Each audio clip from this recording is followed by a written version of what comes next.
So I have been listening to the brand new REL Classic 99 subwoofer for the last few weeks. It shipped to me before it was announced. I've been enjoying it here, and I want to talk about this subwoofer and the differences between it and the Classic 98 I reviewed last year, as well as the T9X. Let's get started. Let's kick off the REL Classic 99.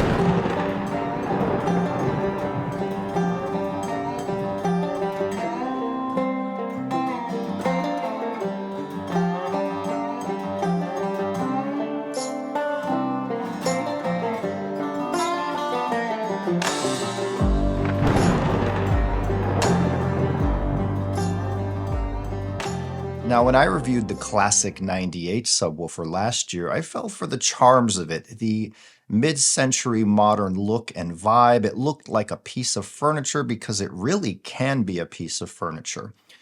Sitting into my system, it reminded me of the days of past when we would see a lot of these kind of subwoofers made out of wood grain, veneer.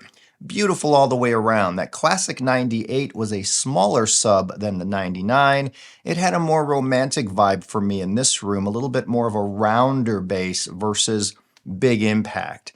Now, what does the Classic 99 bring? I'll just say it right out of the gate. This is probably the most beautiful subwoofer in looks and in sound that I've ever experienced. It has a bigger driver, 12-inch driver, paper cone, custom made by REL. They say it takes 24 hours to make each cone. This is a sealed enclosure. It fires from the bottom. It's a down-firing sub. So when you set it up in your room, those bass frequencies pound the floor and kind of the whole room becomes a subwoofer in a way. It's crazy. But what was interesting to me is this Classic 99 integrated in my room so well, so easily, right out of the gate. And you can use the high-level hookups that REL supplies a cable for, or you can use the low-level hookups, whatever you prefer. I tried both, and in my room, I always like the ease of low-level, though you might get a little more refinement from the high-level. Now, what does this sub look like? Well, you can see it in the video footage I'm sharing with you here. It's downright beautiful. It has that veneer, that walnut veneer that's kind of dark and light, a little bit like a hot chocolate. It really looks beautiful in the room. And I can't imagine anyone saying, oh my God, that box is ugly, get it out of here. Now, I've seen a lot of ugly subwoofers. I'm sure you have as well. And for some people, that doesn't matter. It's all about the performance and sound. And I'm here to tell you that the Classic 99 can make a huge upgrade to almost any system. Unless you have huge speakers with big bass drivers that go down into the 20 hertz range, this subwoofer can improve your system. So I've been able to try the Classic 99 with the Galleon TS Voyagers, little teeny speakers in the style of, say, a Harbeth P3. Beautiful, seductive little speakers under $1,000. When I hooked up the Classic 99, it turned it into an instant full-range system. I've been testing some full-range speakers here, the Qualio IQ Ultras, which look phenomenal and sound even better than they look. They don't need a sub, but I was able to hook up the Classic 99 with these, and it added that little bit of reinforcement in the lower frequencies, as well as the little more impact and beauty and spaciousness. It was pretty amazing. The only speaker it didn't really gel with was the Borison X2s that I have here. Other speakers that it gelled really well with, the Triangle Duetto 40th Anniversary Magellan speakers, added that whole bottom frequency to those speakers. Beautiful, beautiful. What else? I tried them with the Pearl Sibelius, and I like the pearls on their own, but it even added a little more of that foundation. Now, what's so special about the Classic 99 besides the looks? Now, I've been sitting here blown away even this morning before filming this, and I just couldn't believe the performance of the sub. Not only is it bigger, faster, louder, stronger, what have you, that's really not what REL's goal was. The goal was to make it all of those things, but also make it better in the way that it conveyed those bass notes. It's smooth. It's tactile. It can be delicate. And what I am seeing and hearing this sub excel at is that spaciousness that it brings to the music. It almost, you can listen to a pair of little speakers and they sound pleasant, but you're missing those lower frequencies, but they sound good. You can get into the music. You add something like a Classic 99 and the whole room becomes part of the system, the speaker, I should say. You feel that warmth from the bass. You feel the bass notes, and the bass notes coming from this sub, they can kick, they're fast, though it's not the fastest sub in the world.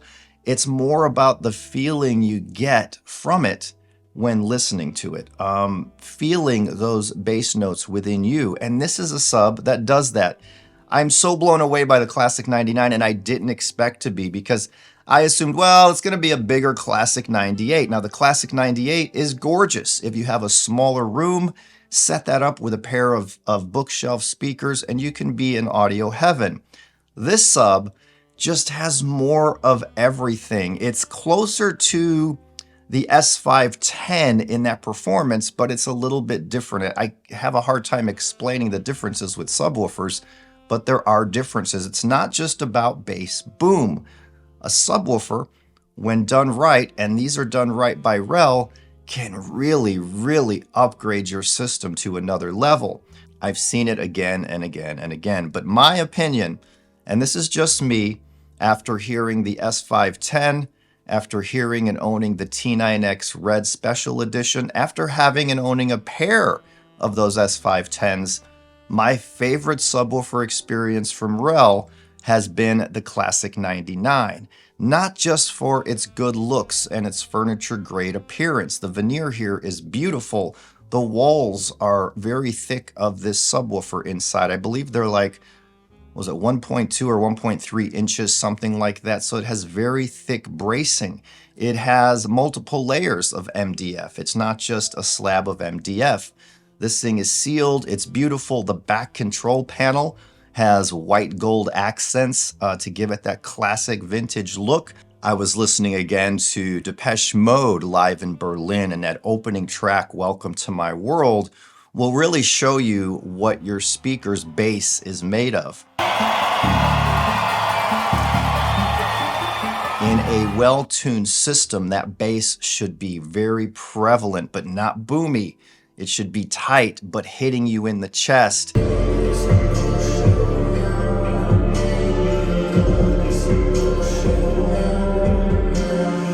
You should feel the pressure building in the space.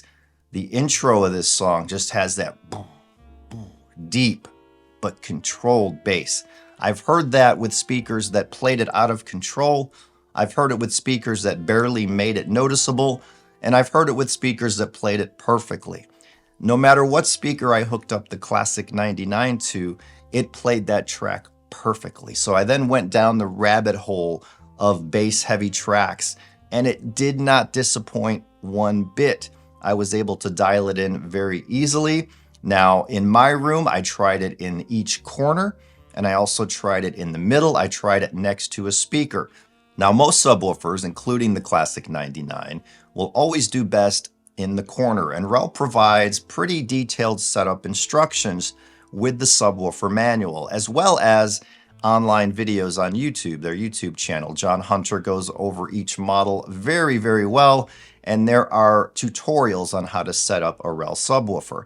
With that said, if your room is small and you have a large sub like the Classic 99, you can experiment more with placement. I had it in between those two Galleon speakers, the Voyagers, and it was sounding incredible. It was so tuneful, musical, but yet at the same time, giving me that visceral feel like, wow, this sounds like a $50,000 system. And that's exactly what I thought in my head. This sounds incredible. So I was using it mostly with the subwoofer outs on my AGD Alto 2 preamp. Again, I also tried it with the high-level connections. And in my room, I do like those low-level connections. But in some cases, you may prefer those high-level connections. And the cool thing is, REL includes that in the box. Now, this has a 500-watt Class D amp inside, REL rated it to 450 watts, and I think John Hunter said if you even get close to that 450 watts, your neighbors are going to come complaining. But to me, the 99 is bigger, faster, stronger, louder, but at the same time, it's a bit more refined. It's a bit more visceral and musical. It really impressed me. And I will say right now, again, this is my favorite REL subwoofer that I've ever heard of all time. It's a beauty. It's going to be a classic, and it's under $2,000. I think it's $1,899. I don't think you can get a more beautiful, well-made, killer sounding subwoofer for music anywhere else for this price. But that's just my opinion. Take it for what it is. And another thing, I haven't tried it, but REL says these are pretty good even at home theater. They talked about using it in a rear channel surround system, so that could be interesting as well, though they do have their HT line of subs, which really pound out the home theater base for that kind of experience. To me, this sub is right at home in a very refined musical system, and it will elevate your musical experience to other levels. At one time I was listening in here, and I think it was just a Sinead O'Connor song, and it was mellow, it had piano, but it has some deep bass in it. And it was just delivering that music to me in a soulful way with the 99 on it. When I went to turn it off, it's almost like things fell flat. I can only imagine what a pair of these would sound like in a system. And I believe John Hunter told me he's heard the pair of them, and he was wildly impressed. Now, of course, he's the guy over at REL. He's going to say that, but I don't have to say that. I wasn't paid for this review. I don't get a free sub for this review. If I want this sub, I got to buy it. So that's my honest look at the Classic 99 from REL. But I love that design, the mid-century modern kind of vintage vibe. And I can imagine it. I used to own a mid-century modern home in Phoenix, Arizona, and boy, do I miss that house. I wish I would have kept it, because I think back then I paid $300 for it. It's worth over $1 million today. Crazy, but this sub would have been beautiful in my system there. And I can imagine in many living rooms all over the world that the Classic 99 and the Classic 98 can just look beautiful sitting there. And people will see this piece of furniture and not realize what it's doing to the system. People who don't know, right? But you'll know that that little piece of furniture, that box that looks like a vintage piece, is really bringing those bass notes forward in a beautiful way. Easy to set up, easy to look at, and that's all I can say about it. I didn't really find any negatives to the REL Classic 99. I feel it's priced right. I feel it's built to a very high standard with great attention to detail. Even the feet look nice. They're kind of black, so it gives the appearance that the sub is floating depending on the lighting. You have the silver REL badge up top, and it's just an all-out gorgeous piece. I'll put a link below to REL's website if you want to read more information about this or see John's videos. But yeah, this is a killer sub. If you have speakers, little bookshelf speakers, they would probably all go really well with it. But any of you who own, say, the Dynaudio Heritage Specials, one of my favorite bookshelf speakers of all time, I think those would be an amazing pairing with the REL Classic 99. But even these little Voyagers from Thomas over at Galleon, it just took these speakers to a huge level. I couldn't believe these $1,000 speakers, what this subwoofer did for it. It made it sound like a $15,000, $20,000 system, these little teeny speakers, just by adding the REL. So there you go. I'll stop now because I have a tendency to keep blabbing. I don't use teleprompters and all that. I don't pre-write what I talk about. So sometimes I miss points. Sometimes I talk too much, and I apologize. But if you like this video, thumbs up and subscribe. And I will see you guys in the next one. I have a lot of cool stuff coming. Things I'm really excited about. But then again, that's really all I make videos for. So I'll see you guys in the next one. Bye.